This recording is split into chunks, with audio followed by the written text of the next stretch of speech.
Luciana? Lu? O que aconteceu? Depois, Verônica, o doutor Jader, agora! Pede pra ele me encontrar na emergência. Você tá segura, tá? Você tá comigo agora. O PS tá bombando, não sei que horas que eu vou sair daqui. E essa é a Ruby, ela é aqui interna do hospital. Interna? Você quer me contar o que aconteceu? Eu não sei. Oi, eu sou a nova interna, a Luísa. Rúbia, bem-vinda ao inferno.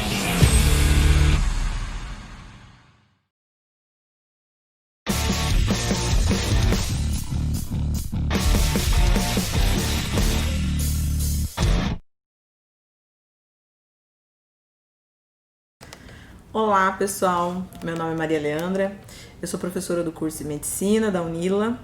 Minha área de atuação é Biologia Molecular e Genética e hoje eu venho falar um pouquinho para vocês da minha experiência, né, com essa ferramenta molecular, que ficou famosa agora, né, na epidemia, nessa pandemia da Covid-19. Bom, a minha fala ela vai ser breve, né, ela vai abordar 3 pontos chaves.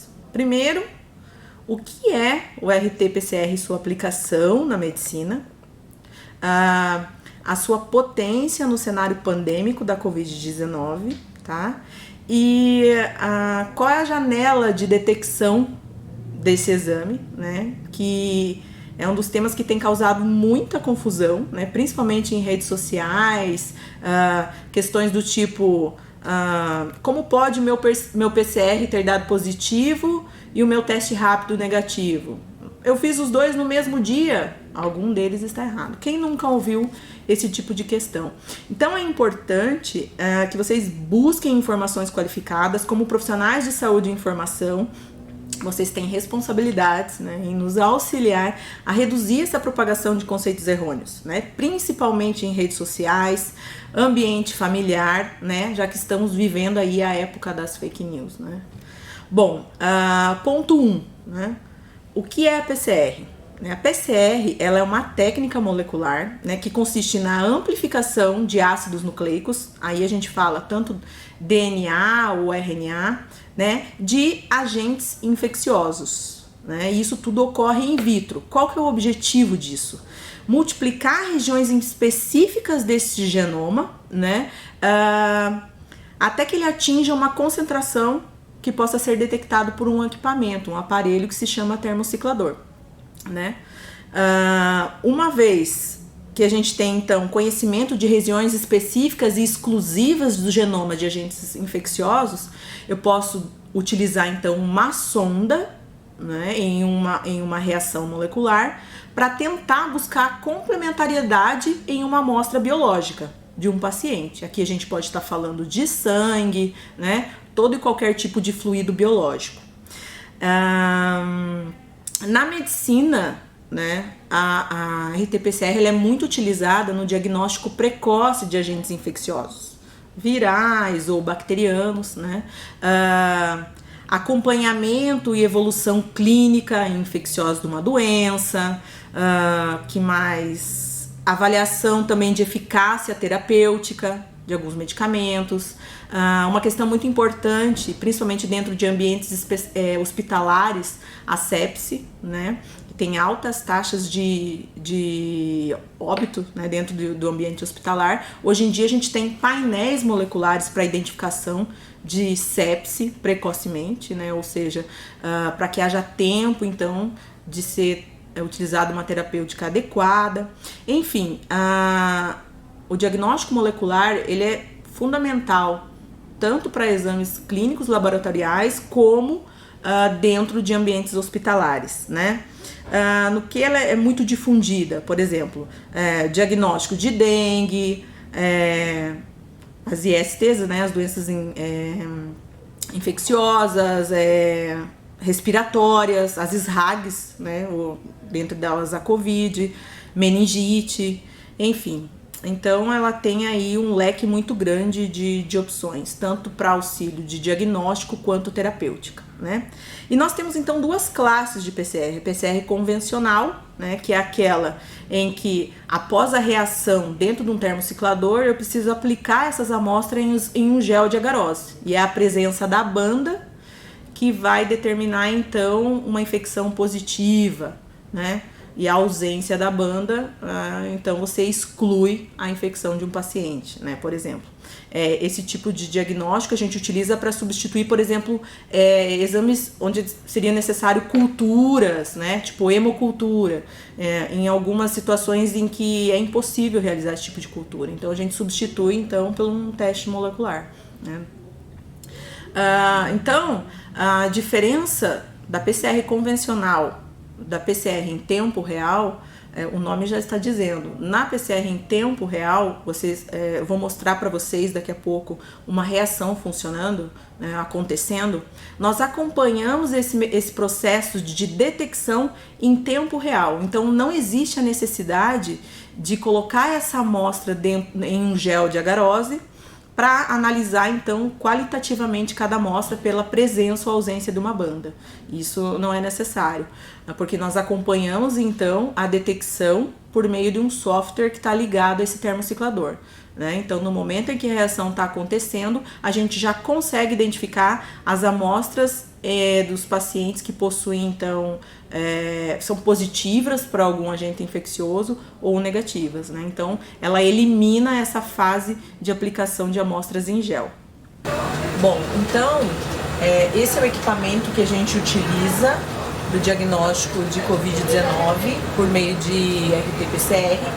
Esse aparelho é o termociclador, né? Neste momento ele está rodando uma análise que a gente acompanha em tempo real aqui pelo software, né? Então o que vocês estão vendo aqui é uma placa, né, que eu tenho 30 amostras de pacientes. Essas amostras elas são replicadas 3 vezes nessa placa, porque em um pocinho delas eu vou identificar um marcador viral, que é o que a gente chama de nucleocapsídeo 1, que é uma sequência específica do SARS-CoV-2, né, que é o agente infeccioso responsável pela Covid-19. O outro marcador que a gente identifica também é viral, que é o N2, que é uma outra região também do núcleo capsídeo viral. E uma outra região que está relacionada ao genoma humano, que é uma RNase IP, né, que a gente chama de controle endógeno. Ela que nos informa se a amostra foi bem coletada, se a extração desse material genético foi realizada com cuidado e com sucesso. Na análise de detecção que a gente faz, nós usamos controles, né?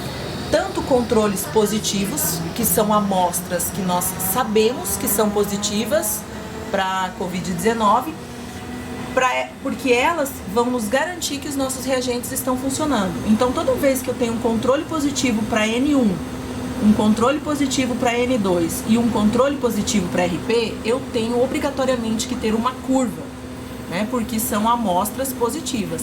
A ausência dessas curvas vai indicar que os meus reagentes não estão funcionando e eu preciso descartar toda essa análise. Ao mesmo tempo, na placa, eu adiciono um controle negativo, que ele serve para nos mostrar se existe contaminação em nossos reagentes. São todos os reagentes com ausência de template, ou seja, sem amostra. Então, obrigatoriamente, ele não deve apresentar curva, nem para N1, nem para N2 e nem para RP, né? Então, uma vez que eu tenho todos os marcadores validados, né, controles negativos, sem curvas de amplificação, e controles positivos, todos com curvas de amplificação, aí sim eu posso começar as análises clínicas, né, das amostras clínicas. Do contrário, tudo o material é descartado e a gente então tem uma nova placa de detecção. Então, nesse momento aqui, eu consigo identificar os pacientes positivos ou negativos por meio dessas curvas. Nessa reação em andamento, a gente consegue ver, por exemplo, pacientes positivos. Olha, por exemplo, esse paciente aqui. Observem que aqui eu tenho o gene N1. Quando eu observo essa curva, significa que a minha sonda, que é complementar à sequência viral, deu match, ou seja, então ela encontrou o vírus na amostra do paciente. Aí, o N2 ele está nesse pocinho aqui. Vejam que é uma outra cor, mas é uma curva rosa. Ou seja, o outro par de primer sonda também encontrou complementariedade na amostra do paciente. Ou seja, eu posso concluir que esse paciente, a amostra desse indivíduo, né, ela possui então um vírus. E é com base nesse padrão que eu tenho então um exame detectado para COVID, né? E só para confirmar, a gente olha então a RNA-ZP dele, que como ela tem uma amplificação mais tardia, ela está começando agora aqui, né? Se a gente acompanhar essa reação até o ciclo número 30, 35, a gente vai ver essa curva bem bonita também, ó. Ela entra numa fase exponencial, linear, e aí depois ela entra em fase de platô. E como é um paciente negativo, então, né? Vamos observar se nessa placa a gente tem. Tem sim. Olha só. Essa amostra aqui, né? No pocinho desse paciente, no A1. Vejam que a gente não observa curva nenhuma, né? Tanto para o N1 quanto para o N2, ó. Mas eu tenho RP subindo. Ou seja, a minha extração, ela foi satisfatória, né? Mas a amostra ela não tem a presença de vírus. E então é esse que é o protocolo, né, que a gente utiliza para detecção de SARS-CoV por RT-PCR. A gente usa o protocolo CDC Atlanta, que é um dos protocolos mais utilizados do mundo. Bom, o ponto 2, né? Qual é a potência dessa ferramenta nesse cenário pandêmico da Covid-19? Bom, a Covid-19, então, ela é uma doença respiratória aguda, né? Em que cerca de 80% das pessoas infectadas, elas não vão apresentar sintomas, ou vão apresentar sintomas muito leves. Mas não é por isso que elas deixam de ser agentes potenciais de disseminação do vírus, né? Mesmo que de forma inconsciente. Então, por esse motivo, a testagem em massa ela é tão importante, né? Ela possibilita, então, a identificação e isolamento desses infectados, né? Evitando, assim, a disseminação da doença.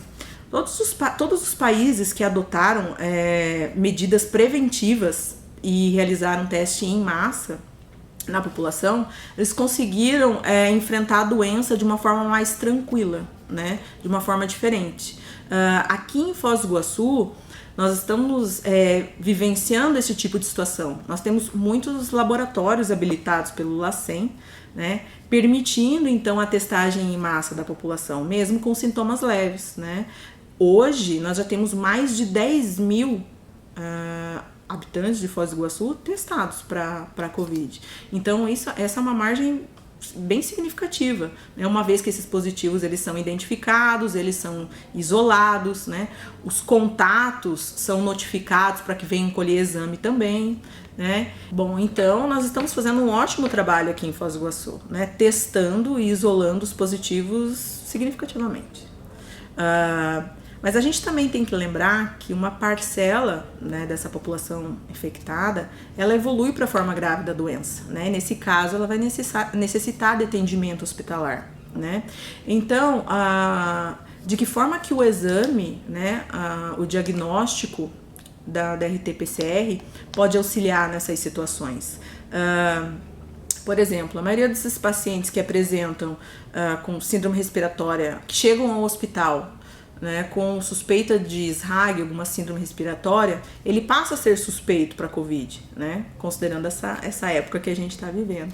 Então, quando você tem disponível um exame, você consegue aumentar a rotatividade dessas alas e desses leitos destinados a esses suspeitos, né? O resultado saindo rápido, você consegue realocar pacientes positivos para COVID, uma ala específica para COVID, enquanto que pacientes que deem exame negativo são alocados em uma outra ala, né? Então você evita a infecção dentro do ambiente hospitalar, ao mesmo tempo em que você aumenta a rotatividade desses leitos, né? Essa é só uma questão, né? Mas a gente tem que pensar numa série de outras questões em que o exame é tão importante, né? Por exemplo, na transferência de pacientes entre instituições hospitalares diferentes, né, ou um paciente que precisa ser transferido para uma outra cidade, né, amostras que chegam de transplante, né, elas precisam ser testadas, protocolo de morte cefálica, né, são todas situações que demandam a presença de um laudo, né, para a Covid-19.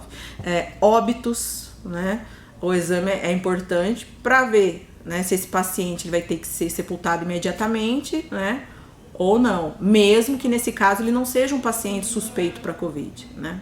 Bom, e o ponto 3, né, qual é a janela de detecção da PCR? O RT-PCR, ele pode detectar o vírus em uma amostra biológica desde o segundo dia da infecção, né, ou seja, antes do início dos sintomas. O melhor período para a detecção, né, onde se tem a maior intensidade de resposta, é do 3º ao 7º dia de infecção, né, o que corresponde então ao segundo dia de sintomas, tá? Já o teste sorológico, né, ele vai detectar anticorpos, né, e ele deve ser realizado após o 8º dia do início de sintomas, né? Então é necessário que o caso suspeito ou algum contato com caso confirmado de Covid espere esse tempo, né, para que o sistema imunológico então possa produzir anticorpos em quantidade suficiente para ser detectado pelo teste. Então veja, ou seja, então o RT-PCR e os testes sorológicos, eles possuem janelas de detecção distintas e que devem ser respeitadas para a realização de exame, né? E mesmo assim, sempre sob orientação médica, né? Já que o diagnóstico sempre vai ser clínico. Todos os exames, eles complementam o diagnóstico, né? Então, nunca essas duas classes de exame, digamos assim, elas devem ser realizadas no mesmo dia, né? Pois, obviamente, elas terão resultados distintos, né? Bom, então é isso, pessoal. Minha fala foi breve. Eu quero agradecer a participação, né, nesse 5º evento da LUTE. Deixo o meu contato caso alguém tenha alguma dúvida ou queira conversar comigo sobre essas questões, tá? Ótimo evento para vocês. Tchau! Se você está pensando em estudar para residência médica, então você conhece a Medicel. Estudar na Medicel é como estar em uma sala de aula com os melhores professores, sem sair de casa. É contar com o suporte do coach de aprovação, um profissional do nosso time dedicado a te ajudar, organizando o seu plano de estudos e te mantendo focado. É montar o seu cronograma de um jeito prático e de acordo com a sua rotina, priorizando os conteúdos que mais caem nas provas das instituições que você vai prestar. É poder comparar facilmente seu desempenho com o de outros alunos, em tempo real e de forma bem visual. É ter acesso ilimitado aos conteúdos que você mais precisa estudar, por meio de diferentes formatos, vídeos dinâmicos, podcasts, textos e questões. Legal, né? Na Medicel é assim, a gente cuida de tudo, para você ficar com a parte mais especial, ser aprovado. Medicel, o melhor jeito de estudar é o seu.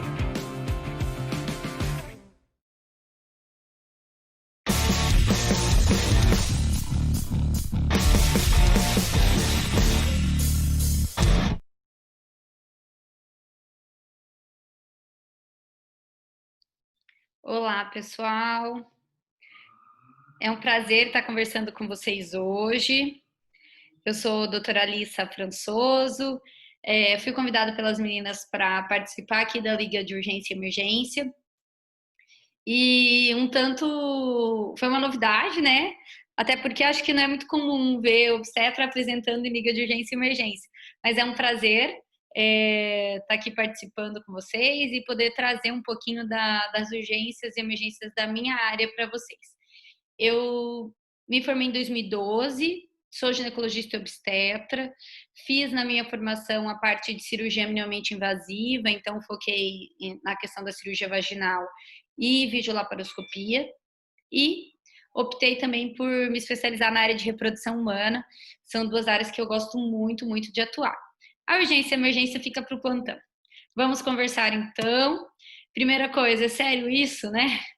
GO na Liga de Urgência e Emergência é super sério, porque muitos de vocês vão se formar, vão para o interior, ou vão trabalhar em UPAs ou serviços sem maternidade na porta. E quando você receber essa gestante, você saber identificar o risco de vida ou tomar algumas atitudes, você não precisa ser ginecologista obstetra, fazer um parto, nem nada disso.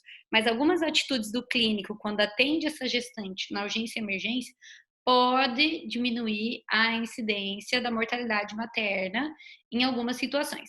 É claro que eu vou começar falando um pouquinho de situações mais clínicas, que acho que vocês vão ver mais no geral, né? Mesmo quem não fizer GO. E depois eu vou falar algumas coisas mais específicas para vocês terem conhecimento também. Primeira coisa que a gente tem que pensar quando vê uma gestante chegando, não é, pelo amor de Deus, ela é uma grávida, o que eu vou fazer?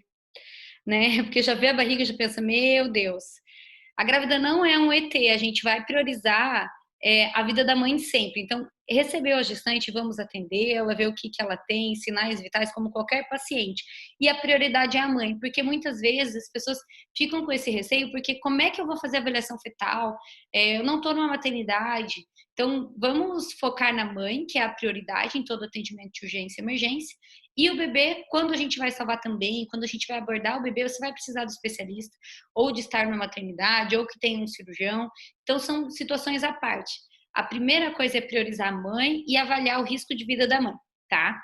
E das complicações da gestação, geralmente a gente divide em praticamente 2 fases, né? Ou 3, quando a gente considera o período pós-parto. Então, a gestação inicial tem as suas urgências, segundo e terceiro trimestre outras, e o pós-parto. Na gestação inicial,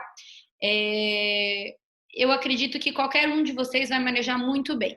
Então, a hiperemese gravídica é estabilização eletrolítica, reposição volêmica, sintomáticos, ou uma paciente com uma descompensação de doença de base, por exemplo, uma paciente diabética tipo 1, que às vezes não sabe que está gestante, elas têm uma tendência maior a fazer uma cetoacidose diabética, ou uma paciente com hipertireoidismo não compensado, ela durante a fase inicial da gestação, pelo aumento do HCG, né, e daí a gente tem toda uma fisiologia por trás disso, essa paciente tem um risco aumentado de ter uma tirotoxicose, então você saber abordar uma emergência por hipertireoidismo é a mesma coisa do paciente da clínica do que com a gestante. Os sangramentos iniciais dificilmente terão algum problema, você vai atender essa paciente e referenciar para o serviço de urgência. E caso ela tenha um abortamento com sangramento volumoso, ou uma mola que aumenta a chance disso acontecer, essa paciente você vai estar fazendo medidas de choque hipovolêmico. Então, 2 acessos, reposição volêmica, transfusão sanguínea, ou mesmo fazendo uma reserva durante a transferência e levar para o serviço de referência. Não tem muito de conduta clínica a ser realizada. E a gravidez ectópica, eu quero colocar aqui, porque às vezes essa paciente chega com dor abdominal intensa, sinais de abdômen agudo, hipotensão, taquicardia, e fica aquela dúvida, em qual diagnóstico de abdômen agudo eu vou encaixar? Então, lembrar da gravidez ectópica no abdômen agudo hemorrágico, a estabilização da mãe em relação ao choque hipovolêmico e encaminhá-la para o serviço de referência ou para o centro cirúrgico para o cirurgião abordar. Eu acredito que essas condutas são bem práticas e bem fáceis de serem tomadas numa decisão de urgência. Agora, vamos começar a falar um pouquinho das particularidades. E não dá para falar em urgência obstétrica sem falar da doença hipertensiva na gestação. A relevância da doença hipertensiva é que a principal causa de morte materna, as complicações, né, dessa doença não diagnosticada, não tratada no tempo correto, 6 a 10% das pacientes com hipertensão gestacional têm alguma complicação para ela ou para o bebê, e a mortalidade em pacientes que evoluem e culminam com a eclâmpsia chega até 20%. Ou seja, é bem expressivo. E como que eu não vou me ater aqui à fisiologia, fisiopatologia, como acontece, porque não é o objetivo de que tem que estar pegando essa paciente na urgência e emergência. Então, como que eu vou resolver um quadro de urgência hipertensiva na gestação? Aquela paciente que chega com uma PA maior que 16/11, principalmente a PA diastólica maior do que 11, a medicação de escolha para ela é um pouquinho diferente do que para as outras crises hipertensivas. Então, você vai dar prioridade a hidralazina. Por que eu fiz esses slides assim tão cheio de letras, palavras e texto, tão poluído? Mas é para vocês realmente baterem uma fotinho e terem salvo ali no celular em algum momento que vocês precisarem utilizar essa medicação. Já que não vai ser um controle pressórico de rotina de todas as crises hipertensivas, é exclusivo da gestante, é uma coisa que tem risco, né? É normal o clínico esquecer e não estar habituado a fazer esse tipo de acompanhamento. Então vamos lá, hidralazina, você vai pegar uma ampola, associar 19 ml de soro fisiológico e dessa solução vai fazer 5 ml endovenoso e vai poder repetir essa dose a cada 20, 30 minutos. Geralmente a gente vai só até a terceira dose, mas no máximo na quarta dose. O efeito dessa medicação ele é rápido e ele tende a durar pouco tempo, mas geralmente é para tirar mesmo a paciente dessa crise. Quando eu tenho uma paciente que não tem uma redução da hipertensão, uma crise refratária, eu posso associar outros medicamentos, como por exemplo a nifedipina, né, 10 miligramas via oral a cada 20 a 30 minutos, até no máximo 30 miligramas, e o nipride, né, o nitroprussiato de sódio, que a gente vai fazer a diluição, e ele é a última alternativa, vai ser feito em bomba, EV, contínuo. Geralmente essa paciente já está sendo encaminhada para uma interrupção de gestação, ou está numa transferência já para o serviço de referência, porque não é uma droga que a gente use como primeira escolha, até porque ela tem um risco de envenenamento fetal pelo cianeto. Então, o nitroprussiato de sódio é meio que a última droga antes de um bebê nascer, né, se ela tiver gestante, ou a gente vai utilizar mais na paciente pós-parto com uma crise hipertensiva refratária. Sempre tem que tomar muito cuidado, né, na utilização dessas drogas. Essa gestante que está com 16, 11, eu não quero botar ela 12 por 8. Eu tenho que cuidar muito com o hipofluxo placentário. O nosso corpo, numa hipovolemia, numa hipervolemia, né, a gente tem vasodilatação, vasoconstrição de artérias. Esse fluxo que é criado entre o útero, placenta, feto, ele não tem essa facilidade de adaptação, vasodilatação, vasoconstrição, para responder às oscilações de pressão da mãe, na mesma rapidez.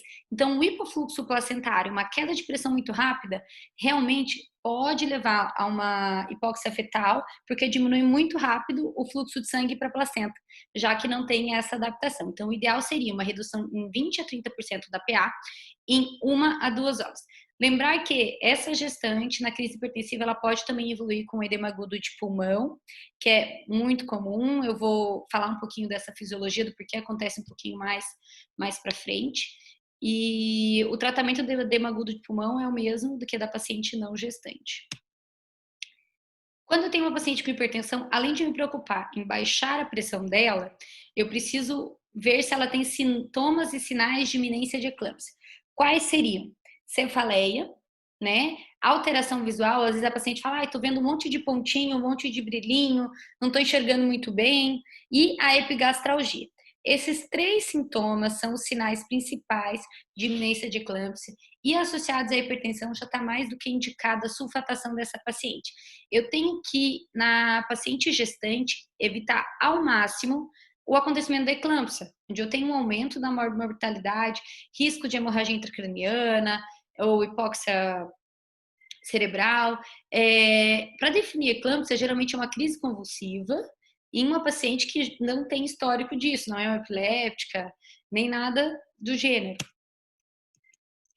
E no caso de uma iminência de eclâmpsia, então, estou na porta, recebi uma paciente lá na UPA, né? Não estou num serviço de referência. O que eu tenho que saber para essa paciente não eclampsiar e não complicar na minha mão, né?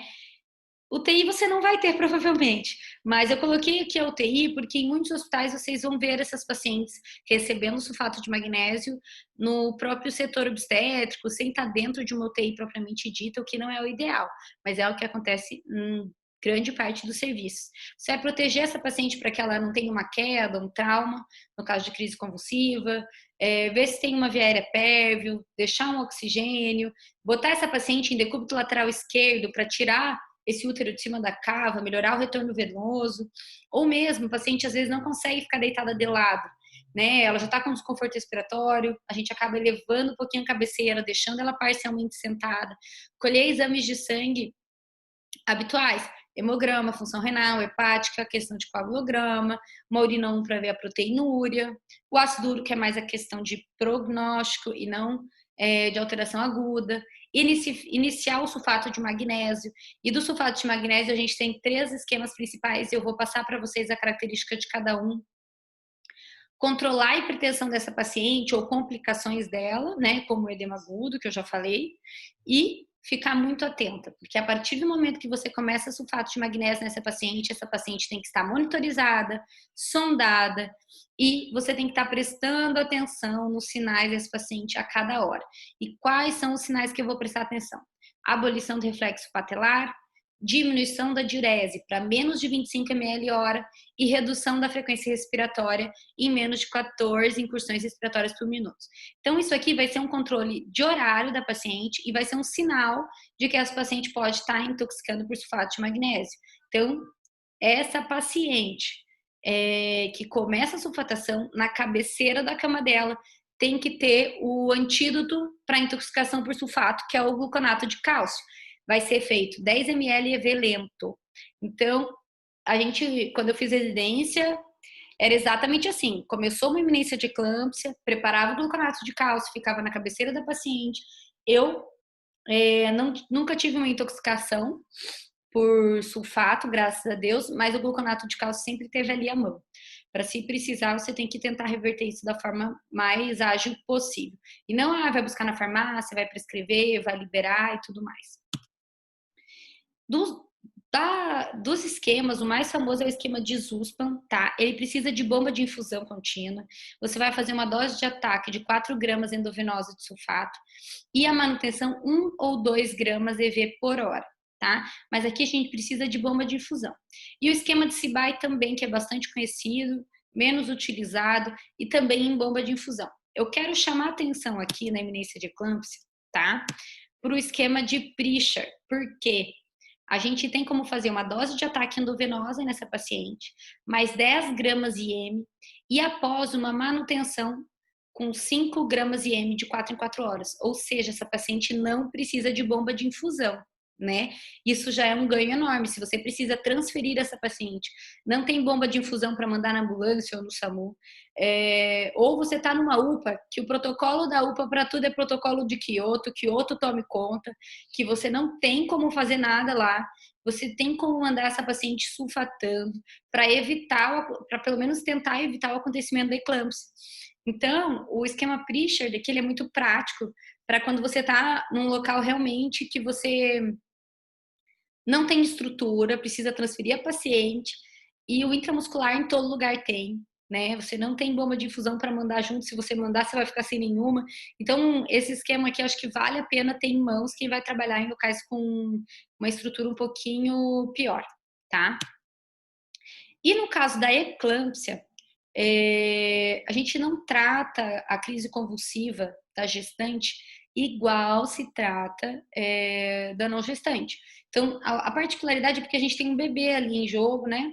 E você vai estar sulfatando essa paciente, se mesmo assim continuar acontecendo, vai fazer o manejo da crise refratária, né? Da persistência das convulsões com a fenitoína, como eu coloquei aqui para vocês. Geralmente, essa paciente que está convulsionando, a gente já está trabalhando a estabilização materna, a resolução da gestação vai ser assim que essa mãe estiver estável, porque, como eu falei para vocês, a prioridade é a mãe, e a gente não vai submeter a paciente a uma cirurgia sem estabilizar e levar a mãe com segurança para o procedimento. Uma outra particularidade da síndrome hipertensiva é a síndrome HELP, tá? A HELP é como se fosse um agravante a mais da síndrome hipertensiva. Você estando fora de um serviço, de uma maternidade, você ter esses exames e ter um diagnóstico de HELP ajuda até na gravidade para transferência, você conseguir transferir às vezes essa paciente mais rápido. E para quem está recebendo esse caso, saber que essa paciente é uma HELP clássica ou uma HELP parcial, que já está sulfatando, a quantas horas ela está sulfatando, nossa, ela já tem 4 a 6 horas de estabilização materna, ela já vem para resolução, eu já vou me preparar para receber essa paciente, me preparar para pedir o concentrado de plaqueta, já converso com a equipe de anestesia, já converso com a pediatria, né? Então, você ter esses dados para uma transferência é bem interessante. O que categoriza, então, a síndrome HELP? A HELP, ela entra em 20% de mortalidade, assim como a eclâmpsia, tá, gente? Por isso é super importante. Então, eu vou diagnosticar a hemólise, pelo aumento das bilirrubinas, um DHL maior que 600, e esse esfregaço periférico anormal ninguém solicita, tá descrito em livro, tá? Que é a visualização dos esquizócitos no sangue periférico. A gente não vai pedir isso, a gente vai pedir DHL e bilirrubina. Né? Elevação das enzimas hepáticas, principalmente o TGO maior que 70, e a queda das plaquetas, principalmente menor do que 100. A gente vai ter uma classificação baseada em menor de 100 mil, menor de 60 mil, mas isso não vem ao caso aqui. A gente quer aqui diagnosticar e transferir a paciente com a melhor informação e estabilidade possível, tá? Então, acho que síndrome HELP, vamos parar por aqui. Lembrar do risco que essa doença traz para a gestante e que tem que referenciar ela para um serviço de maternidade, de alto risco de preferência. Vamos falar um pouquinho também da parada cardiorrespiratória na gestação. Por que falar de parada cardiorrespiratória na gestação, né? Porque na gestante a gente tem algumas particularidades que vão ser diferentes da PCR numa paciente não gestante. E eu tenho o porquê que isso acontece. Então, primeiro eu vou explicar para vocês por que a gestante se comporta de forma diferente em algumas situações. Primeira coisa, é raríssimo parada na gestação, graças a Deus, é uma para cada 30 mil gestantes. E eu vou tentar explicar um pouquinho da fisiologia da gestação, que dificulta essa ressuscitação cardiopulmonar. Primeira coisa, ela tem uma volemia bem aumentada, um aumento do débito cardíaco em torno de 40%, associado ao aumento da frequência cardíaca de 15 a 20 batimentos por minuto. A gestante ela é mais suscetível à tromboembolia. Ela tem uma destrorotação do coração, né, pelo aumento da pressão abdominal, sobe um pouquinho o diafragma, roda um pouquinho mais esse coração, então ela tem um desvio maior à esquerda no eletro. Ela tem um efeito estrogênico no miocárdio, deixando um pouquinho mais suscetível a arritmias supraventriculares. Ela tem uma redução da PA fisiológica da gestação, então já dificulta um pouquinho também. A redução do retorno venoso, que acontece pela compressão aortocava. Então, você tem aquele útero ali aumentado em cima da cava, que está dificultando esse retorno venoso, por isso a gente acaba mobilizando um pouquinho esse útero para a esquerda durante a ressuscitação. Tem uma redução da resistência vascular sistêmica, essa paciente perde líquido para terceiro espaço muito fácil, ela encharca, né, faz um edema, uma nasarca muito mais fácil do que uma paciente normal. Tem uma redução da pressão alcoólica, então aí a gente tem um porquê, tem esse aumento do edema agudo pulmonar, né? Tem um aumento da frequência respiratória no geral, um aumento do consumo de O2 em 20%. Então, essa paciente, quando ela tem uma privação aí de oxigênio, ela dessatura muito rápido, ela faz uma hipóxia muito mais rápido para ela e para o bebê do que uma paciente normal, já que ela tem uma necessidade maior de oxigênio. Pode ser uma intubação orotraqueal bem mais difícil, porque tem um aumento do ângulo laríngeo, edema da faringe, edema nasal. Essa redução da capacidade residual funcional é da questão respiratória também, e tem uma redução do bicarbonato. Essa paciente ela faz uma alcalose respiratória compensada.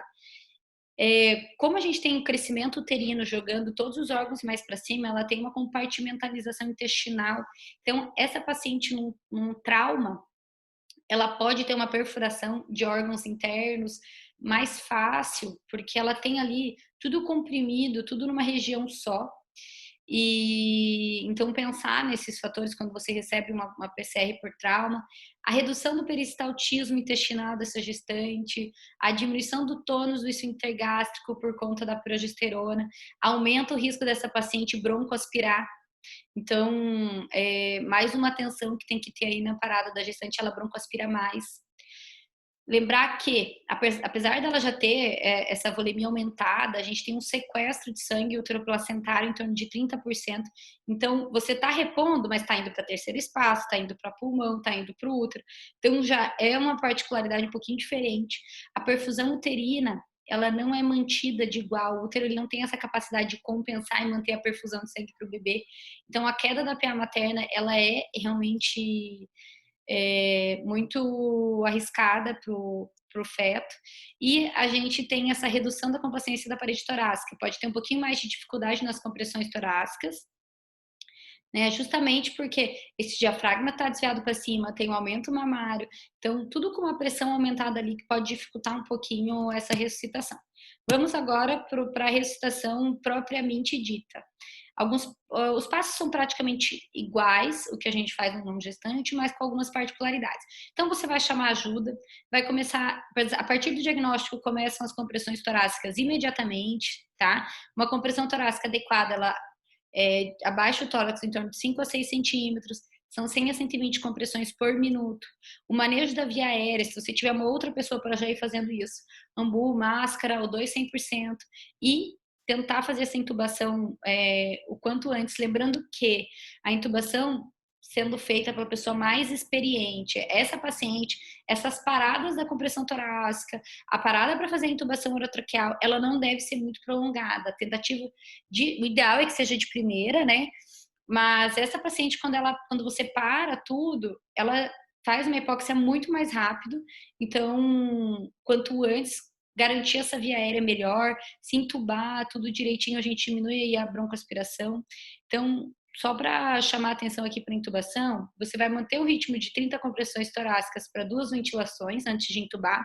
E após intubado, as ventilações são ininterruptas, uma frequência de 8 a 10 por minuto, evitando hiperventilação. Para melhorar um pouquinho o retorno venoso dessa paciente, a gente pode fazer uma elevação das pernas, né? Ou se tiver uma maca que permita um Trendelenburg já é suficiente, e fazer o desvio manual do útero para a esquerda. Então, tirar esse útero que está em cima da cava do lado direito e empurrar ele para a esquerda.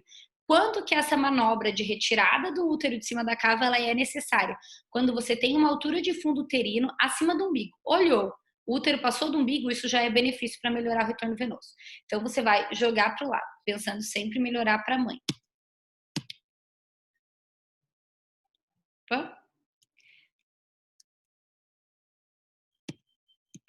A desfibrilação. Então, você começou aquelas medidas da parada cardiorrespiratória, enquanto isso alguém já está pegando o desfibrilador, colocou, identificou o ritmo.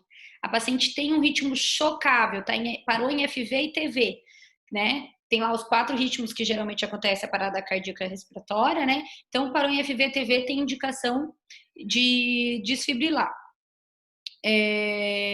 O mesmo protocolo de desfibrilação que você faz para uma não gestante, você vai fazer na paciente grávida, tá? A parada para desfibrilação deve ser mínima, então menor do que 5 segundos, e se recomenda um choque único, tá? Com o desfibrilador bifásico, 120 a 200 joules, seguido imediatamente de novo o ciclo de ressuscitação cardiopulmonar, tá bom?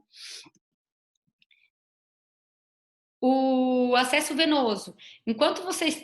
geralmente, quando tem uma parada cardíaca, o ideal é que você tenha toda uma equipe, né? Quando você está fazendo todos aqueles passos de compressão cardíaca, a questão da via aérea, a desfibrilação, o acesso venoso, se possível, já tem que ter um acesso venoso calibroso, de preferência acima do diafragma, para evitar uma obstrução desse acesso pelo útero gravídico, então dificultar, às vezes, a circulação dessa droga por conta da compressão do útero na parede abdominal, e você vai administrar a epinefrina 1 miligrama a cada 3 a 5 minutos intravenosa ou intraóssea, assim que possível.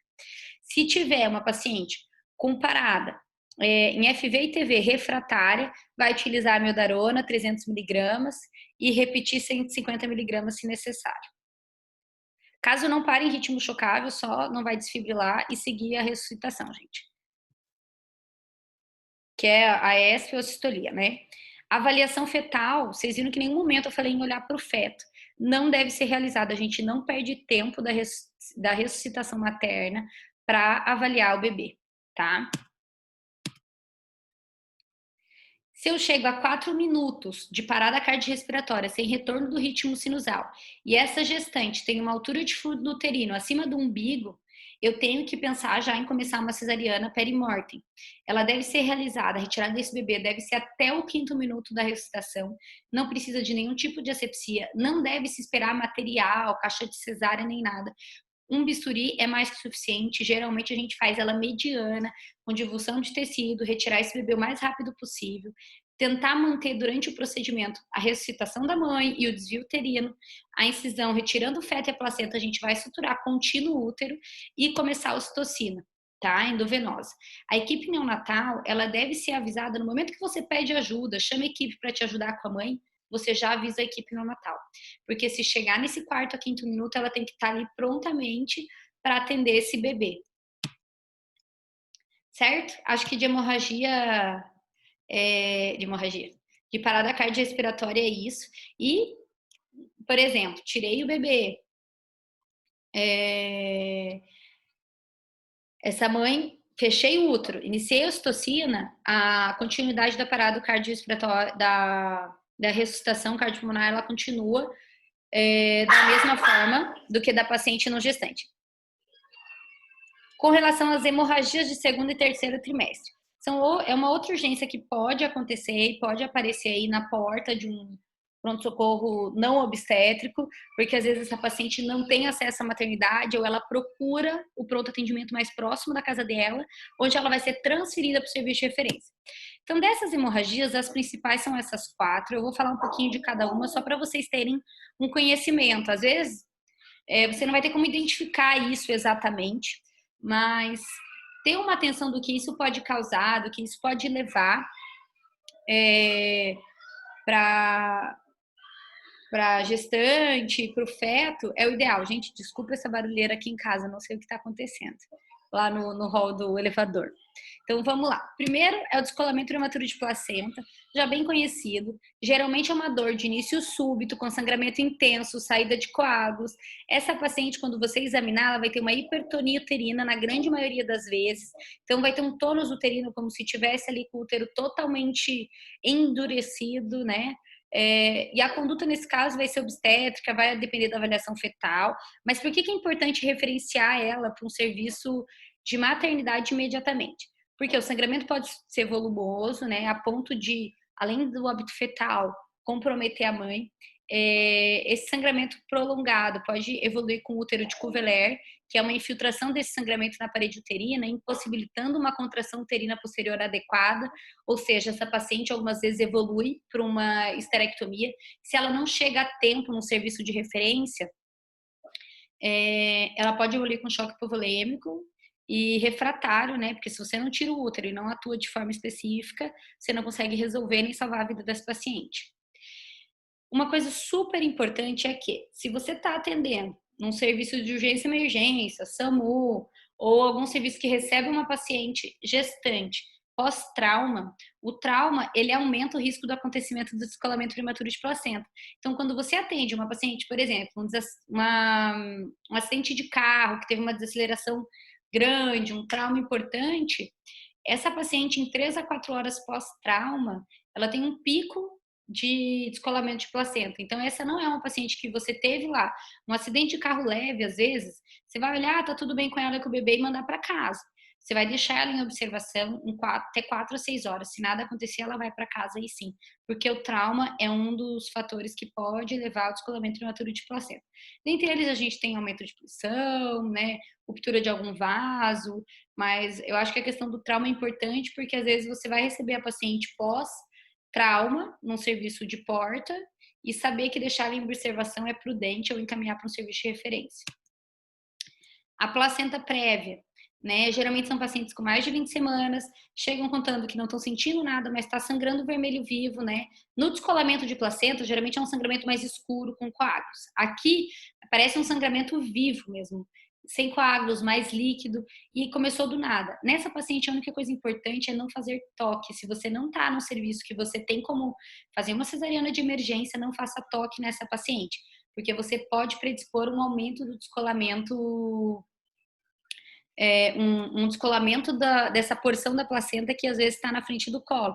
Porque você toca, você pode estar empurrando esse leito marginal e aumentando o sangramento da paciente. A conduta que é obstétrica, a gente vai avaliar desde idade gestacional, feto, condições maternas, todas as medidas para sangramento, então não é uma coisa que vai mudar muito para vocês. A rotura uterina, ela é uma emergência obstétrica. Geralmente a gente diagnostica antes dela acontecer, então a gente observa os sinais de iminência de rotura uterina, que é o anel de Bandel, que é esse anel central aqui, próximo ao umbigo, né, como se dividisse o útero no meio, e o sinal de Frohman, que é um estiramento dos ligamentos redondos. Você consegue ver isso e opta por uma cesariana de emergência antes que isso aconteça. Quando a rotura uterina acontece, na palpação abdominal, você sente partes fetais, é como se não tivesse mais aquele formato uterino, né, aquela palpação do útero, você palpa o feto, palpa às vezes a cabeça como se tivesse solta ali, que acho que é a porção maior e mais fácil de palpar.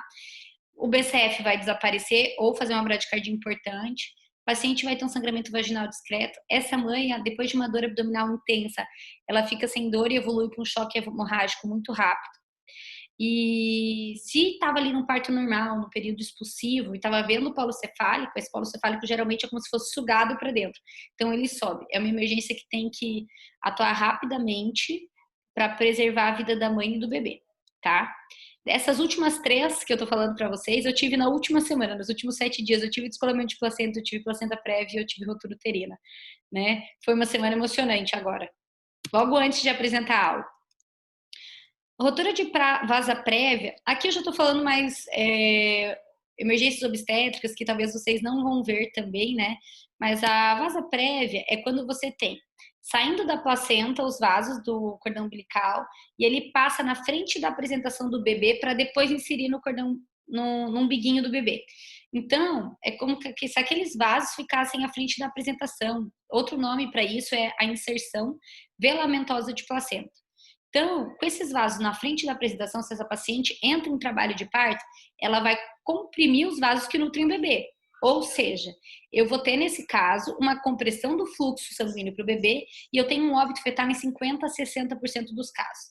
E quando essa bolsa rompe ali e rompe esses vasos que estão passando na frente, o óbito fetal é em praticamente 100% dos casos, porque o sangramento é muito volumoso e é sangramento do feto. O bebê é super pequeno, então pensa ele perdendo uma volemia ali muito rápido, ele vai a óbito em pouquíssimos minutos. Às vezes não dá tempo de fazer a abordagem cirúrgica. É um diagnóstico difícil e geralmente a gente evita o desfecho obstétrico ruim quando esse diagnóstico é feito no pré-natal. Essa paciente já vem sabendo que ela tem a vasa prévia e a gente já se prepara para um procedimento totalmente eletivo. Das emergências obstétricas, eu quero falar também um pouquinho da distócia de ombro. Essa é muito difícil você pegar fora de um serviço obstétrico, mas muitos de vocês, quando forem rodar com a gente ali no CAGE, né, no nosso serviço de urgência e emergência obstétrica, vão ver uma distócia de ombro, né, e graças a Deus a maioria sai com McRoberts, né, ou com uma pressão externa. Muito difícil vocês verem a gente precisar fazer todas essas manobras. Mas se precisar, só para vocês entenderem, aqui eu quero fazer uma crítica ao parto domiciliar, tá? A distócia de ombro, muitas vezes a gente não consegue prever, e quando ela acontece, geralmente a gente tem 7 minutos para estar com esse bebê no colo, passando para o pediatra. Se não, após esses 7 minutos, a incidência de lesão neurológica, né, de encefalopatia é muito maior.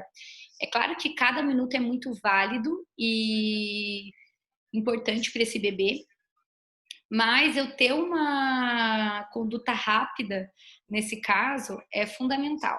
Então, se eu estou em casa, eu tenho uma distócia de ombro, eu tenho uma complicação obstétrica, uma bradicardia fetal, eu não chego num hospital em 7 minutos, eu não faço uma cesariana em 7 minutos, dificilmente eu salvo esse bebê. Eu já trabalhei em serviço que era referência para esses casos que vinham de urgência e emergência, e alguns casos de tentativa de parto domiciliar em que já chega o bebezinho convulsionando, ou a gente já vai para um procedimento de emergência e sem poder trazer aquela qualidade de atendimento, porque você não sabe há quantas horas esse bebê está em sofrimento.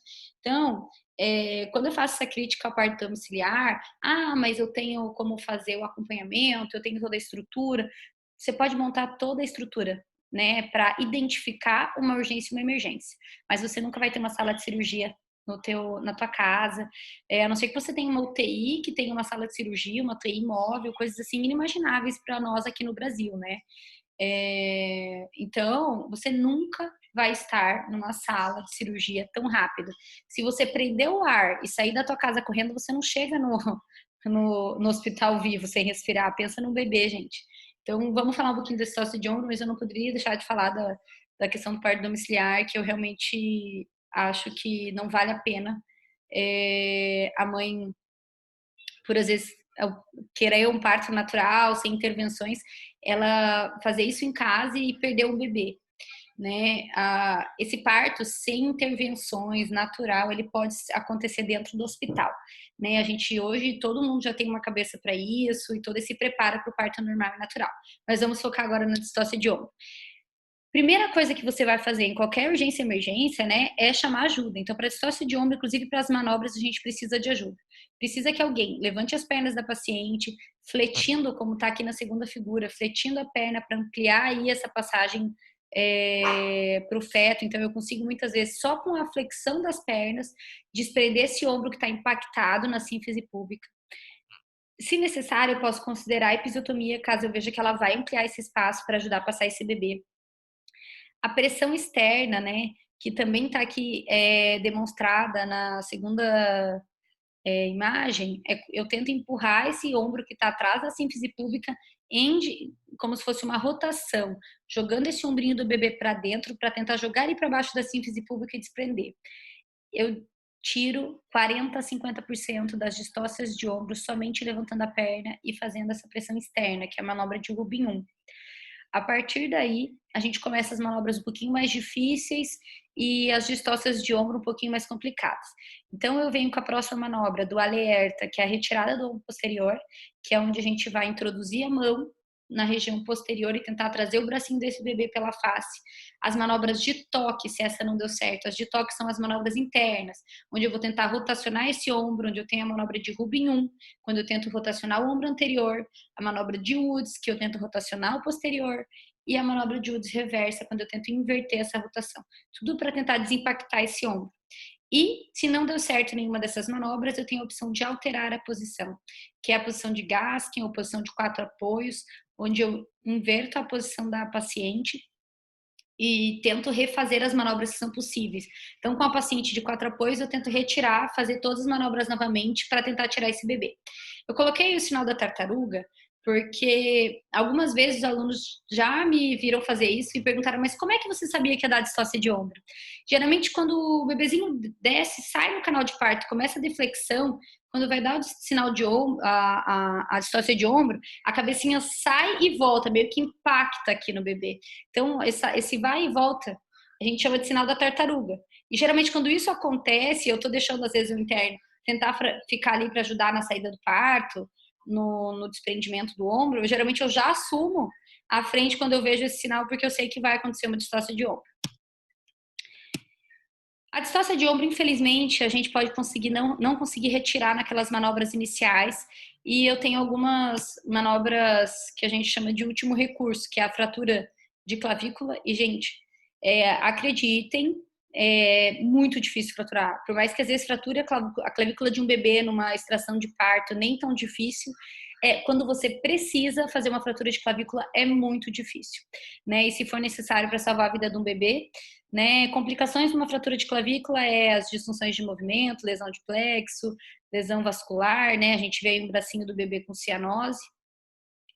E até fratura proposital de clavícula eu já vi acontecer, mas manobra de Zavanelli, relaxamento muscular, abrir essa paciente para soltar esse ombro via alta, né, pela cirurgia abdominal, e assim fisiotomia, graças a Deus eu nunca precisei ver, mas são manobras que estão aí. O Zavanelli é você retornar, botar essa cabeça para dentro de novo, jogar esse bebê para cima e tirar via alta. Nesse momento, quando você já está fazendo as manobras e esse ombro não está saindo, a gente já vai pedir a presença do anestesista, e a anestesia, ela já faz um relaxamento muscular que muitas vezes permite a saída do bebê. Se você não retirar, você vai para as manobras cirúrgicas. A sinfisiotomia, ela é uma manobra que teoricamente pode ser feita em até 2 minutos e você vai abrir ali a sínfise púbica. É bem... como é que eu falo? Meio bruto, né? Mas existe aí essa manobra pra gente conversar e falar, mas acho que vocês nunca vão ver na vida de vocês e eu espero nunca ver também. Parto pélvico, tô na UPA, chega uma gestante com dor ou aquela mulher que diz não sabia que estava grávida e tem um bumbum saindo pela vagina. O que eu faço? Gente, o mais importante do parto pélvico é não fazer nada. O parto pélvico é conhecido como parto das dificuldades crescentes. Sai primeiro o polo pélvico do bebê, que é o menor, depois os ombros e por último a cabeça, que é a maior parte. E essa cabeça não ficou no canal do parto, se moldando, ficando naquela posição mais compridinha, né? Quando vocês veem que nasce a cabecinha no formato do canal do parto, ela vem de uma vez. Então, é o parto das dificuldades crescentes, porque a parte mais difícil de sair é a última, que é a cabeça. Então, principalmente, você deve segurar a descida desse bebê, não ter ansiedade. Meu Deus, vou botar ela na ambulância e vou junto transferindo para a maternidade. O que você vai fazer? Segura ali a entrada da vagina, segura a bundinha do bebê, espera ter várias contrações e deixa que ela empurra. A única coisa que tem que estar é o dorso anterior, as costinhas do bebê para cima. Quanto menos, você não deve puxar, quanto menos você fizer, menos complicação tem no parto pélvico, geralmente. Então, segurou a bundinha para a hora que vier de uma vez esse corpinho, com a mãe empurrando, tentar deixar as costinhas para cima, nunca puxar esse bebê. Saiu o cordão, fazer uma alcinha, puxar delicadamente, para ter ali uma alcinha do cordão do bebê, e ali você consegue controlar a frequência cardíaca do bebê. Na próxima força, ela vai desprender o ombro. Se precisar ajudar, você vai angular e soltar esse ombro e não puxar para ele nunca defletir essa cabeça e dificultar a saída do canal de parto. E a cabeça vai ser a última parte, você vai deixar a mãe empurrar. Se precisar tracionar, a gente vai fazer a manobra de Maurício e Bra, tá? São essas duas manobras geralmente. Então, apoia o bebê, vai trazer essa clavícula para baixo, empurrando o occipício para manter a flexão da cabecinha e trazer aqui pelo arco zigomático, né? Para fazer uma hiperflexão da cabeça para facilitar a saída. Pelo arco zigomático, antigamente se fazia pela boca do bebê, né? Então tinha muita luxação de mandíbula. Então a Maurício modificada é aqui no arco zigomático, a gente traciona, faz a flexão da cabeça e vai fazendo o bra, que é quando a gente joga o corpinho do bebê para cima. Não saiu, cabeça derradeira. Force Feed Piper, tá? Isso aqui vocês não vão fazer como clínico geral, vai ser geralmente num serviço de urgência e emergência, mas às vezes numa transferência um parto pélvico vai acontecer. Outra urgência e emergência obstétrica, mas essa eu acredito que acontece realmente só dentro da maternidade, é quando rompe a bolsa, né? Essa paciente está em trabalho de parto, às vezes estoura a bolsa com o bebê meio alto e acontece uma procidência do cordão. O cordão ele vem e fica à frente da apresentação, ou seja, cada vez que ela contrair, vai ter uma compressão desse cordão e vai levar uma hipóxia fetal. Essa é uma urgência que as pessoas ficam meio sem entender quando não estão acostumadas num serviço de obstetrícia. Porque geralmente o obstetra só grita, prolapso de cordão, todo mundo traz maca, traz tudo. E aquela pessoa que diagnosticou, a mão dela não sai da vagina da paciente. Ela vai manter a apresentação do feto para cima, então manter segurando para que não comprima o cordão e esse bebê continuar recebendo sangue, enquanto ela passa para a maca, vai para a sala de cirurgia, a paciente é anestesiada e você lá em cima da maca com a paciente, segurando a apresentação do feto, enquanto o outro obstetra retira esse bebê. É uma imagem um tanto quanto peculiar, porque enquanto a paciente está sendo anestesiada, alguém está em cima da maca empurrando por dentro da vagina e aquele desespero, correria para tirar esse bebê o quanto antes, para a gente realmente tirar esse bebê bem e com vida, tá? Agora, saindo um pouquinho das gestantes, quando vocês receberem uma paciente pós-parto, também pode acontecer. Tá vendo, gente, como tem muita urgência e emergência? Desculpa até a aula ser muito longa, eu tentei incluir e resumir ao máximo para vocês. Então, a hemorragia pós-parto, ela pode acontecer com qualquer gestante, tem os fatores de risco, como, por exemplo, a multiparidade, mas eu tenho que saber alguns critérios ou algumas medidas para serem tomadas enquanto eu estou levando essa paciente para um serviço de referência, ou se ela já estiver no serviço de referência, eu vou tentar abordar da melhor forma possível. Então, eu tenho os 4 T's da hemorragia pós-parto, tá? Que é uma forma de você tentar diagnosticar o porquê está acontecendo aquele sangramento. Primeiro, manobras de excitação volêmica, não preciso nem falar para vocês, 2 acessos, volume e tudo mais. E daí, já entra mais a parte do obstetra, o porquê ela está sangrando. A hipotonia, o útero não está contraído, eu tenho as medicações que eu posso fazer, ocitocina, ergometrina, misoprostol nas suas doses adequadas, o ácido tranexâmico para tentar diminuir esse sangramento volumoso, e pode fazer a compressão manual. Agora que eu vi que tem um erro aqui, compressão manual do útero, que é a manobra de táxi, tá? São todas as manobras que a gente vai fazer na hipotonia. O segundo T dos 4 T's da hemorragia pós-parto é o de trauma, que aquele bebê passou e lacerou alguma parte, vagina, colo, que tem alguma artéria sangrando, né? Então, a gente ir lá, identificar, suturar onde está sangrando.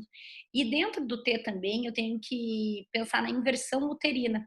Essa paciente, às vezes, a gente acha que ela está fazendo um choque hemorrágico e, na verdade, ela está fazendo um choque vagal, porque inverteu aquele útero, né, e está comprimindo ali aquele colo de forma inversa. Isso leva a uma resposta vagal intensa e essa paciente está fazendo um choque vagal, por isso ela não responde às suas manobras de ressuscitação volêmica. Então, às vezes é uma paciente que está chocada, sem tanto sangramento, e você olha, mas por quê? Né? Provavelmente ela pode estar fazendo uma inversão uterina. O terceiro T é de tecido, é de resto placentário. Então, fazer uma curagem, uma curetagem, retirar esses restos e ver se esse útero contrai melhor. E o quarto e último é de coagulopatia, e por isso o T de trombina, né?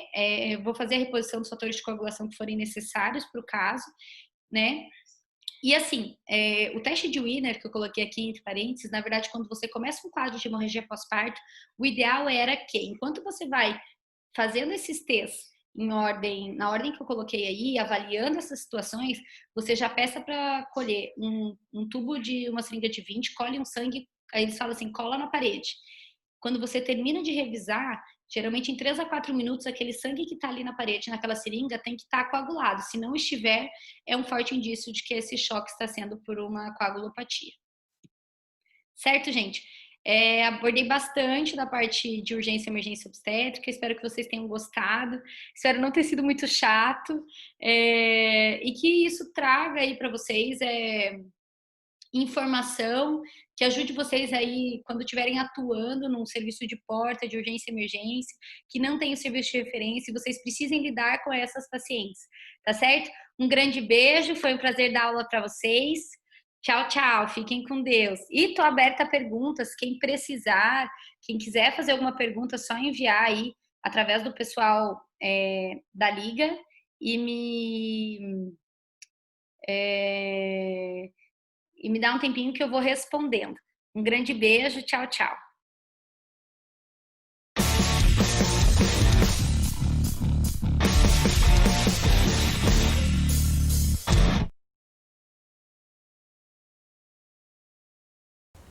Bom, vamos começar o nosso workshop então, que vai falar sobre a intubação orotraqueal mediada por drogas. Um procedimento essencial na prática médica. Começando um pouco então pelas indicações. Quando que a gente vai proceder à intubação orotraqueal? Existem algumas indicações clássicas e que a gente pode tomar como base para a gente poder indicar uma intubação. Delas a gente tem a parada cardiorrespiratória, que não vai ser o tema do nossa aula aqui hoje, até porque ela não é mediada por drogas. Aí a gente também vai ter a insuficiência respiratória aguda, que ela pode ser por hipoxemia ou por hipercapnia. A proteção das vias aéreas, vamos objetivar um Glasgow menor ou igual a 8, a gente já pode intubar. E a antecipação da piora clínica do paciente. Por exemplo, um grande queimado ele tem a chance muito grande de fazer um edema diglótico, você vai depois perder essa via aérea. Ou algum processo que vai ter efeito de massa na cervical. Isso também vai comprometer essa via aérea posteriormente. A intubação nesse caso seria profilática para você manter essa via aérea pérvia. Bom, para a gente fazer um procedimento seguro e eficaz para o paciente, existem 7 passos que a gente deve seguir para garantir esse sucesso no final. Dentre eles, a gente tem o primeiro, que seria a preparação. A preparação é um passo extremamente importante no nosso procedimento. Por quê? É aí que a gente vai, primeiro, identificar o paciente suscetível à intubação orotraqueal. É aí que a gente vai selecionar as drogas que a gente vai usar para intubar esse paciente.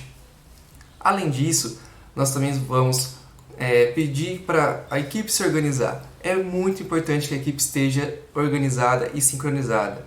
As drogas que vão ser feitas, testar o laringo, testar a lâmina, testar o cuff, o tubo. A escolha do tubo a gente faz nesse momento também. Aí que a gente vai preparar todas as drogas que a gente vai usar no pós-intubação também. Tem que deixar tudo preparado. A gente deixa preparado a sedação padrão, que vai ser usada depois, a noradrenalina, que vai ser usada porque pode ocorrer uma hipotensão reativa do processo de intubação. E outra coisa muito importante também seria o aspirador no momento da intubação. O aspirador tem que estar funcionando porque a gente não sabe o que a gente vai encontrar no momento da laringoscopia. A gente não sabe se vai ter secreção, se vai ter sangue, se vai ter alguma coisa que impede a gente de ver. Então é muito importante que todos esses materiais estejam ali preparados. Além disso, também tem que estar à disposição um carrinho de parada para qualquer emergência que acontecer, a gente poder solucionar ali com o paciente. Lembrando também que esse paciente que vai receber a intubação orotraqueal, ele deve estar monitorizado com um ECG de 3 pontos, oximetria de pulso, frequência cardíaca, para a gente ter pelo menos os parâmetros básicos do paciente que a gente está em questão. Enquanto a gente está ali preparando, fazendo o processo da preparação, a gente também pode fazer o segundo passo, que é a pré-oxigenação. O que seria a pré-oxigenação? A pré-oxigenação é um evento que a gente vai fornecer para o paciente O2 é 100%, a fim de que ele consiga manter uma saturação adequada no momento da intubação. Ele pode inclusive ficar em apneia por alguns minutos, ali ele consegue suportar essa apneia sem que corra repercussões sistêmicas ou sequelas posteriores. Muito importante na pré-oxigenação é não ventilar esse paciente. Pesquisar nos livros de anestesiologia, nos livros de emergência, todos frisam essa parte. Não ventile o paciente, porque quando você ventila o paciente, tem mais chances do ar entrar no trato digestivo e isso vai se predispor a vômitos, que pode predispor a uma broncoaspiração no meio do processo. Então a gente está com o paciente aqui, a gente já preparou nossos materiais, a nossa equipe, o nosso paciente, já pré-oxigenamos o paciente. O que a gente vai fazer agora? Vamos fazer o pré-tratamento. O que consta o pré-tratamento? A fase do pré-tratamento é a fase em que a gente vai usar algumas drogas para evitar os efeitos da laringoscopia. Quando a gente procede à laringoscopia, a gente vai introduzir o laringo na laringe do paciente ali e vai promover uma força, uma resultante de forças para fazer a laringoscopia. Esse processo é extremamente doloroso e vai causar reações vagais, reações reflexas vai causar reações reflexas do procedimento mesmo, reação de dor. Então assim, a gente tem que eliminar essas reações. E como que a gente pode fazer isso? Existem 2 drogas bem estudadas e preconizadas para esse momento, que seriam a lidocaína ou o fentanil. São as 2 drogas que a gente usa para evitar os efeitos da laringoscopia.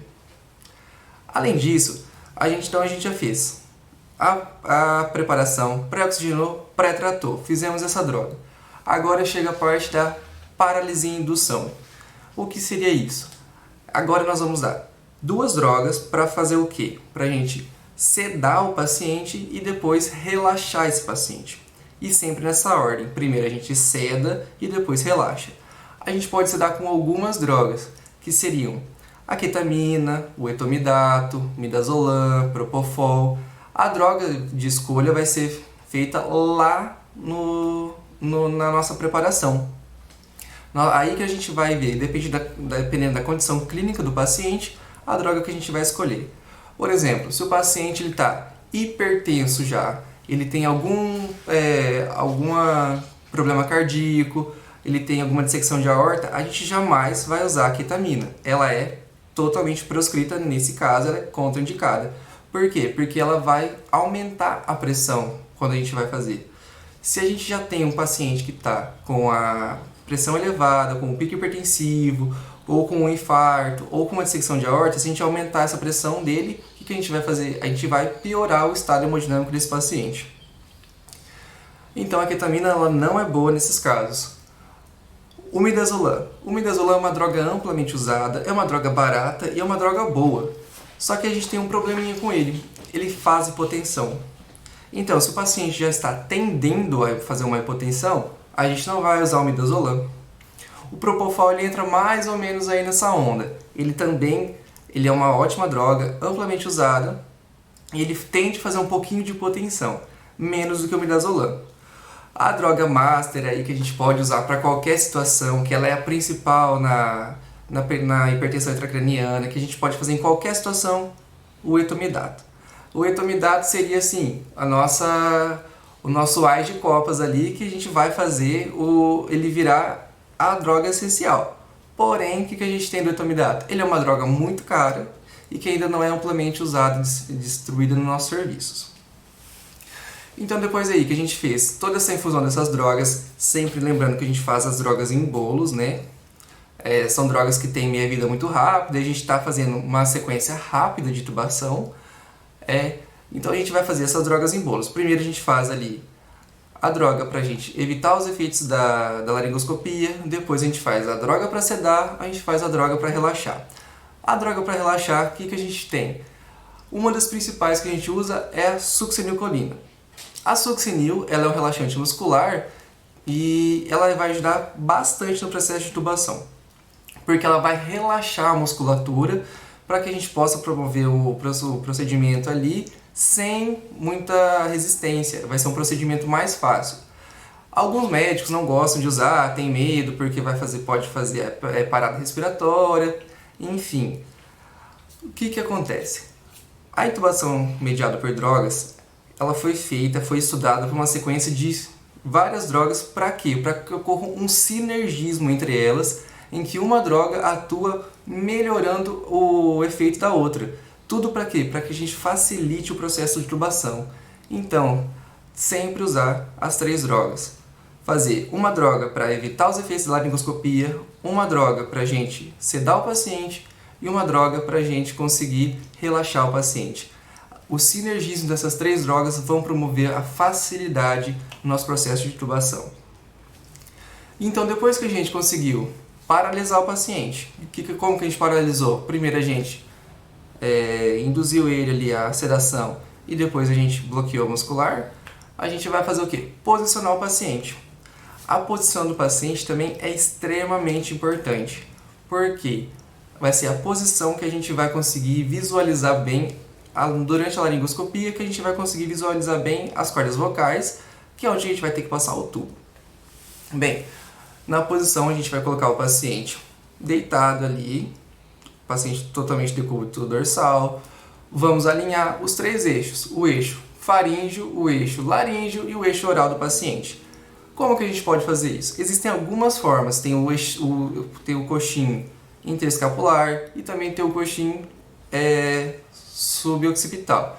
Aí vai dependendo da experiência e da prática do médico. Mas o mais importante é alinhar esses 3 eixos antes de fazer a laringoscopia.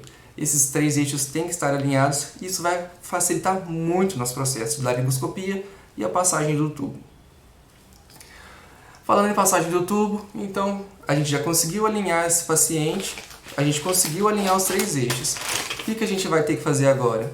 A gente vai promover a laringoscopia. Se você for destro, a gente vai pegar o laringo com a mão esquerda, entrar com a lâmina pelo lado direito da língua do paciente e introduzir até a valécula. A hora que a gente for introduzir o laringo, a gente vai fazer jamais uma alavanca, porque a primeira coisa que a gente pega a hora que a gente pensa em fazer, a hora que a gente pega o laringo, é fazer esse movimento aqui. Ele é instintivo, eu não sei o porquê que ele é, mas ele é instintivo. A gente tem que fazer o quê? Colocar na nossa cabeça que tem que ser feita uma resultante de forças. A gente tem que colocar uma força para frente e para cima ao mesmo tempo, que seria, daí com a para frente e para cima, é uma resultante na diagonal ali. Então a gente introduziu o laringo, fez a nossa resultante de forças. No momento em que a gente observou as pregas vocais, a gente já vai ter o tubo que foi previamente, teve o cuff testado, e a gente nunca tira o olho das pregas vocais, nunca. A partir do momento que a gente achou ela, aquela ali é o nosso alvo, a gente não vai tirar o olho dela jamais.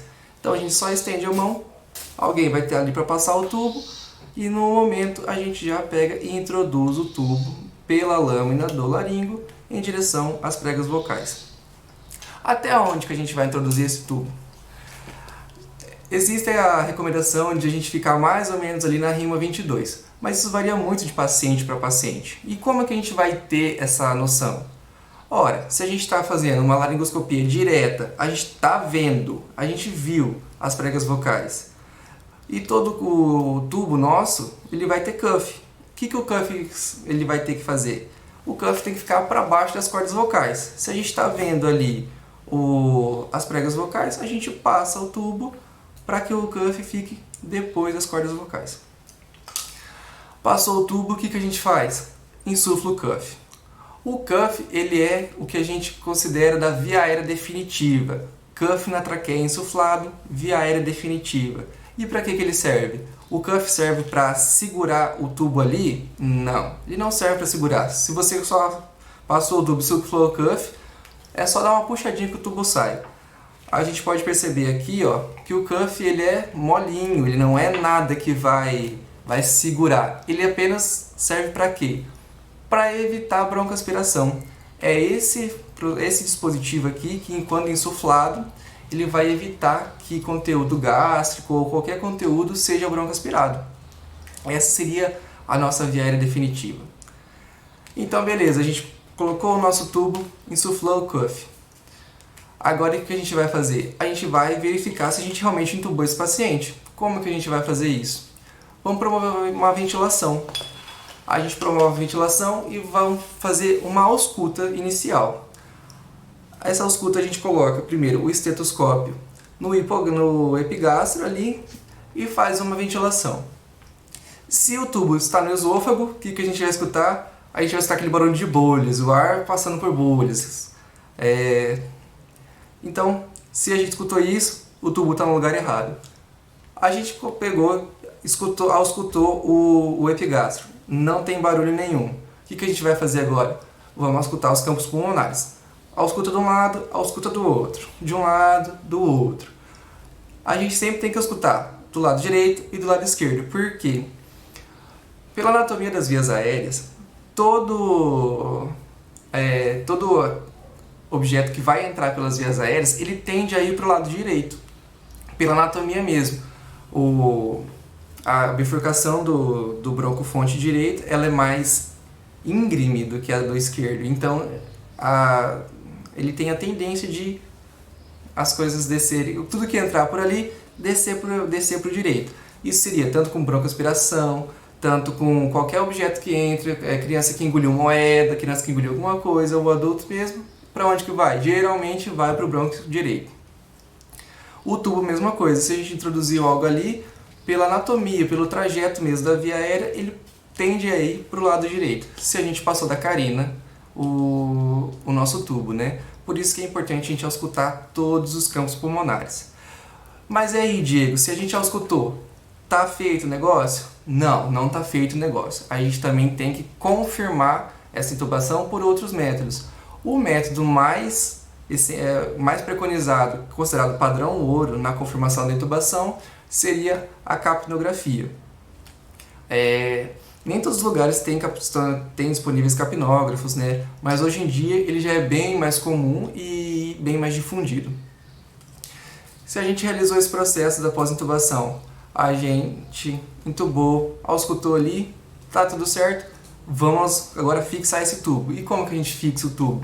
Lembrando que não é pelo cuff, a gente vai pegar o cadarço, que é o esparadrapo, depende do serviço, depende também da experiência da enfermagem, para fixar o tubo na rima ali que a gente decidiu. Tá auscultando em todos os lugares, tá correto, então a gente vai e fixa o tubo. É assim que a gente vai promover o nosso procedimento. Então vamos lá, galera. O nosso tubo já está fixado e o que a gente vai fazer?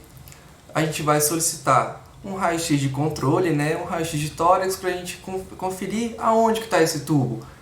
Geralmente ele tem que ficar 2 centímetros ali da carina, da divisão entre a traqueia e os broncofontes, né? Direito e esquerdo. Então a gente vai solicitar esse raio e conectar esse paciente na ventilação mecânica.